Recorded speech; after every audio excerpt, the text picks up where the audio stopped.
xibaar yu wér te wóor ca tàng-tàng ba abonnez-vous pour ngeen di mën di jot suñuy vidéo. jërë ngeen jëf ci ànd gi ak ñun ci chaîne bii di Buzz 221 HD dañ koy door rek Masseck Sarr mi nga xam ni moom moo doon yëkkati ay saaga di ko teg ci sa kaw suñu guide religieux yi moom mii day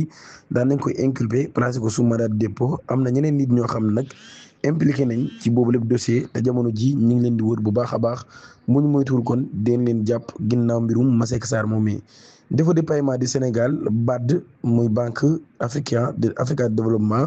moom mii day daan nay bloqué lu toll ci 1630 milliards de francs CFA 39 projets yoo xam ne kon jamono ji daan nañ koy taxawal ak ay weer yoo xam ni ay salaire du am Sénégal jamono ji kon mi ngi traversé ab zone de forte turbulence financière ci édition bi nga xam ne mardi 21 avril Les Échos daan na koy révélé mi nga xam ne nag daal depuis ab certain moment banque africaine de développement di BAD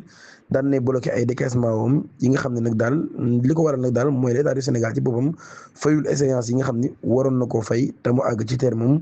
sel boobee nag daal kon daan nañ koy amal ginnaaw ab partenariat stratégique boo xam ne daan nay am portefeuille bi tolloon ci 1630 milliards de francs CFA fragilisé lu toll ci 39 projets essentiels notamment dans l'agriculture l'énergie et l'infrastructure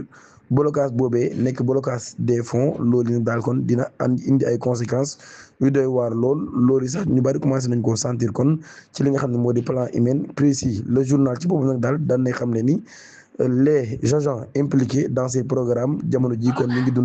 ñu ngi dund kon ay situation yu critique lool ndax amuñu salaire depuis plus de 3 mois maanaam kon lu man ñetti weer ak loolu yi nag daal kon ñu nekk kon di dund ay jafe-jafe yu metti lool ci côté yi nga xam ñoo di entreprise nag soog bi kon daan ne birtaal lool ndax mën ñoo exécuter seen ay marché ndax ay faute de paiement certains se retrouvent lourdement endettés auprès des banques et plongés dans une situation encore pire par riposte les chantiers nationaux ñi ngi accusé nag ay retard inévitable ab situation la boo xam ne nag daal loolu yi situation la bu doy waar lool te loolu tamit daan nay wute lool ak politique bi nga xam ne mooy politique gu zéro tolérance bi nga xam ni gouvernement bi ñu ngi koy prôné ci crise boobee nag daal attitude autorité yi nag daal daan nañ ko critiqué bu baax a baax interlocuteurs yu Les Échos nag daal ñu ngi dénoncé noppi goo xam ni daan nañ koy noppi ñoom gouvernement bi nag daal waxuñ ci yeeyuñu yaabi ci muy mbir mu doy waar lool di ñaan ngeen abonné activer cloche notification bi te aimé vidéo bi jërë ngeen